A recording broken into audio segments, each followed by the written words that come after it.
¡Hey! Hola a todos, bienvenidos un día más a Sergionópolis, bienvenidos a vuestro espacio de YouTube donde disfrutar de esas cosas frikis que tanto os gustan, que tanto os emocionan y que tanto os hacen sentir.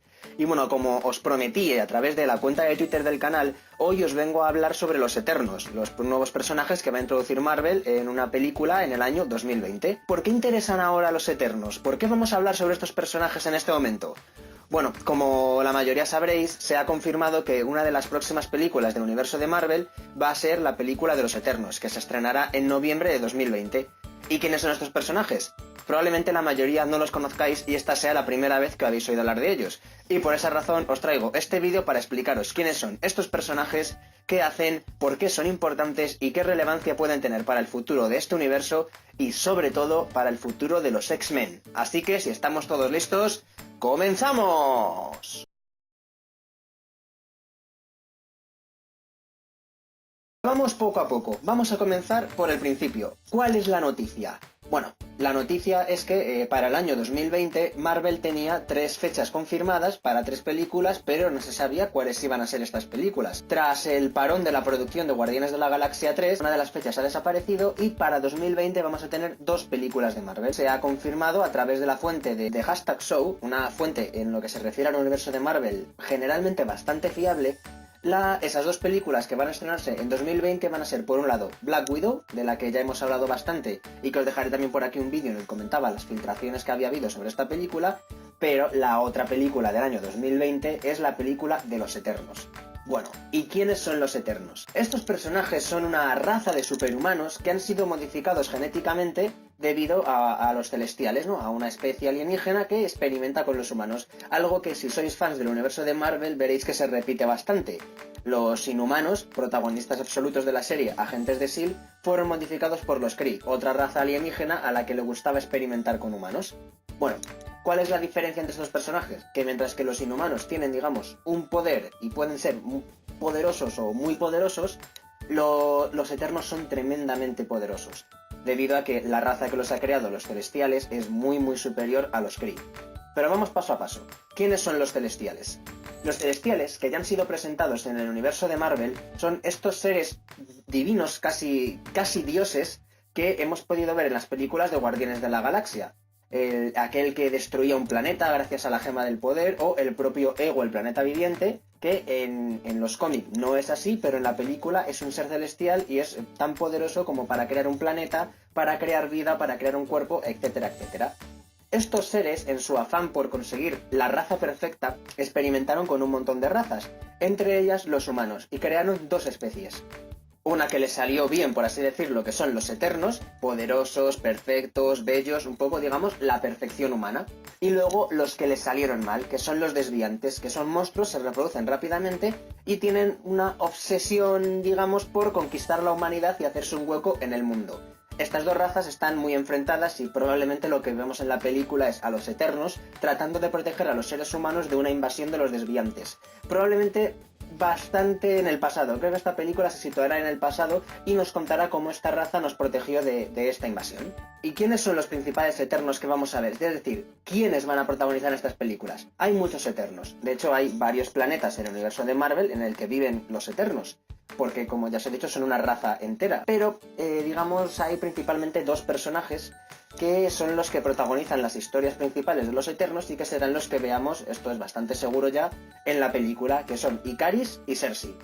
Ikaris, digamos, es una especie de Superman a lo Marvel, es decir, vuela, tiene super fuerza, super velocidad, pero aparte es capaz de manipular sus moléculas. Los poderes de Superman, al final, como es el primer superhéroe que se hizo, el más popular, han sido muy replicados a lo largo de la historia.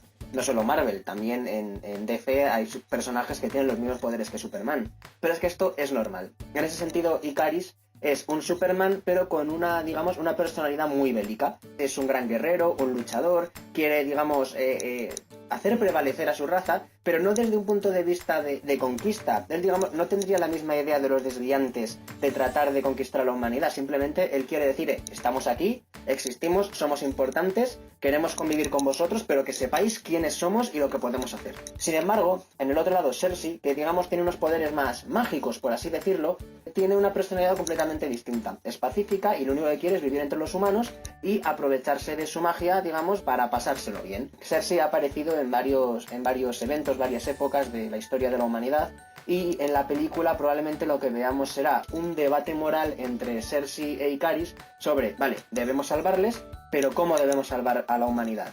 Haciéndoles ver que existimos o desde un punto de vista más privado, que no nos sepan, que no nos conozcan. Ahí está el tema. ¿Qué más sabemos de esta película? Sabemos que se basará en las historias del gran autor Jack Kirby. Este autor, para crear estos personajes, se inspiró en la mitología maya, ¿no? Igual digamos que para crear a Thor y el resto de personajes del universo de Thor se inspiraron en lo que es la mitología nórdica y copiaron sus mitos tal cual. Digamos que en el caso de los Eternos, aunque se inspiraron en la mitología maya, no lo han copiado tal cual, no es el mismo personaje como pasa en el caso de Thor. Simplemente están basados en ellos y bueno, podemos ver algunas referencias a la mitología maya. Pero aparte de Ikaris y Cersei, ¿qué otro eterno ilustre tenemos en el universo de Marvel? Y aquí sí, agarraos, porque aquí es donde vienen las conexiones con el resto del universo. Pues, ¿quién más es un eterno? Nada más y nada menos que Thanos. Sí, Thanos. Thanos es de la raza de los Eternos, pero os preguntaréis, si os he dicho que los Eternos eran la perfección humana, una raza humana superpoderosa que tenía la imagen perfecta, de hecho por las imágenes que os he ido dejando de Ikaris y Cersei, veréis a qué me refiero con lo de un ser humano perfecto. ¿Por qué Thanos entonces es morado, grande, es tan diferente? Bueno, es que Thanos dentro de los Eternos sería un mutante. Thanos tiene un gen desviante dentro de él, lo cual no hace que sea menos poderoso, pero sí que ha modificado su aspecto. Mientras que, por ejemplo, Mística, ¿no? Mística, para la raza de los humanos sería una mutante, pues Thanos, para la raza de los Eternos, es un mutante. ¿Cuál es la historia de Thanos con los Eternos? Bueno, Thanos, por el hecho de ser distinto, fue marginado hasta que, harto de tanta marginación, de tanto desprecio, al crecer asesinó a toda su raza. Bueno, porque es Thanos. ¿Qué es lo que hemos visto en Infinity War? En Infinity War nos han dejado entrever un poco que Thanos en el pasado tuvo algo que ver con la aniquilación de su raza, ¿no? Que intentó salvarles y luego pues, toda la historia de lo de balancear el universo, la mitad de los recursos, era porque su mundo no era sostenible, etcétera, etcétera. Es probable que veamos una pequeña adaptación de esta historia y que Thanos en el universo de Marvel, en el cinematográfico, quiero decir, también sea un eterno y que veamos algo de su pasado en esta película, que salga Thanos de niño, que salgan sus padres, su padre Mentor o su hermano Eros. No lo sé, tal vez sería posible y creo que sería un muy buen detalle por parte de esta película. Pero más allá de Thanos, vamos a hablar de lo que os interesa. Vamos a hablar de lo que esta película puede deparar para el futuro. Y sobre todo, como se ha anticipado en la introducción del vídeo, sobre los X-Men. Pero vamos poco a poco.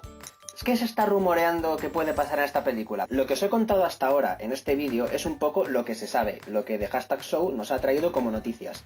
A partir de ahora, ¿qué os voy a contar? Los rumores, lo que se dice que puede pasar en esta película. Bueno, en realidad, lo de que pueda aparecer Thanos o su padre y su hermano también entra dentro de esta categoría de rumores. Pero bueno, vamos al grano. Se está rumoreando mucho que esta película serviría para presentar a dos personajes o dos tipos de personajes, por así decirlo. En primer lugar, y dado que la gran amenaza de Thanos debería terminar en Vengadores 4, necesitamos otro gran villano para el futuro del universo de Marvel. Y se está hablando mucho de que este gran villano podría ser ni más ni menos que Galactus. ¿Quién es Galactus? Bueno, esa nube de gas extraña que nos presentaron en la película de los Cuatro Fantásticos y Silver Surfer es probablemente una de las peores adaptaciones que se han hecho en la historia del cómic. Pero lo que sí que dio pie a esa película es a que la gente viera cómo Galactus es una gran amenaza. ¿Por qué es una gran amenaza? Bueno, Galactus es el único superviviente del universo anterior, es decir, el Big Bang reinició el universo y Galactus como tal sobrevivió. ¿Galactus qué hace? ¿Qué es de su vida? ¿Cuál es su motivación? ¿A qué se dedica? ¿Cómo se gana el pan? ¿A qué dedica el tiempo libre? Galactus se alimenta de los mundos, es decir, él va por ahí, coge un planeta, dice, está sabroso, y se lo come. De ahí obtiene su poder, y de hecho no es que sea vanidad, no es que sea un asesino, es que si no se alimenta de los mundos, muere, lo necesita para comer, para sobrevivir. En ese sentido, Galactus ha sido un personaje bastante ambiguo, que ha sido sobre todo villano, pero en ocasiones también ha sido héroe y ha ayudado a los personajes porque, como os digo, no es que sea malo, es que necesita alimentarse de un planeta entero para sobrevivir. Galactus tiene muchas historias en los cómics, como el tema de sus heraldos, de Silver Surfer, y realmente es un villano que podría coger ese papel de Thanos y convertirse en el gran villano de la siguiente fase. Pero ¿qué es lo que podríamos ver gracias a la película de los Eternos? Pues sería una adaptación de Galactus al universo de Marvel. ¿Y cómo podría ser? Bueno, podría presentarse a Galactus como un celestial, probablemente como el más poderoso de todos los celestiales, y tendrías ahí tu conexión con la película de los Eternos, con el resto del universo cinematográfico de Marvel, y digamos con todo lo que es el futuro de esta franquicia. ¿Cuál es el problema? Que Galactus le pertenece a Fox como villano de los Cuatro Fantásticos, porque aunque es villano de todo el universo, principalmente lo es de los Cuatro Fantásticos. Pero, como ya os he comentado en el vídeo de noticias en el que os comenté largo y tendido sobre este acuerdo, está previsto que el trato entre Disney y Fox, y por el cual Disney, el universo de Marvel, va a poder empezar a utilizar cualquier personaje relacionado con los X-Men y los Cuatro Fantásticos, se cierre para el verano un poco antes de 2019. Entonces, como esta película se va a estrenar en noviembre de 2020, da tiempo de sobra para incluir a cualquier personaje de Fox. ¿Y cuál sería entonces? Galactus. Pero siguiendo con los personajes que le pertenecían a Fox, y con esto vamos a cerrar el vídeo, ¿cómo puede esta película servir para introducir a los X-Men? Bueno, los Celestiales, como ya os he comentado, son expertos genetistas y les encanta experimentar con los humanos. Por tanto, se podría incluir dentro de la película una subtrama, algo pequeñito, en el que algún celestial haya querido experimentar con otro grupo de humanos y haya creado una raza mutante. ¿Veis por dónde van los tiros? Habría que matizar un poco en qué época se haría, cómo podría servir para que se justificase que no hubiese aparecido ni un solo mutante. Ya no hablo de los X-Men. Los X-Men puede ser un grupo que simplemente estuviese oculto. Eso no pasa nada. Pero que ninguna persona hubiera manifestado poderes mutantes o que no se hubiese hablado de ellos, eso es raro. Es raro que de pronto digan, estaban ahí siempre, pero ninguno salió nunca. Entonces, si consiguen una historia en la que justifiquen que este celestial que experimenta con los humanos lo ha hecho en cierto momento, que explique por qué no han aparecido hasta ahora, creo que podría ser una buena introducción. Dale like si quieres que te cuente cuál sería para mí la forma perfecta de introducirlos, que no tiene nada que ver con esta. Bueno, y vosotros decidme, ¿qué os parece esta noticia? ¿Qué os parece esta película? Ahora que sabéis quiénes son los Eternos, ¿tenéis más ganas de verlos? ¿Qué os parecería esta forma de introducir a los X-Men en el universo de Marvel? Y decidme, ¿qué os parecería Galactus como el siguiente villano, el siguiente gran villano del universo cinematográfico de Marvel? Dejadme vuestra opinión en los comentarios y, como siempre, si os ha gustado el vídeo, por favor, dadle like, suscribíos y espero de todo corazón que hayáis disfrutado de este y todos los demás vídeos tanto como disfruto yo haciéndolos. Un saludo y nos vemos en los próximos vídeos. ¡Adiós!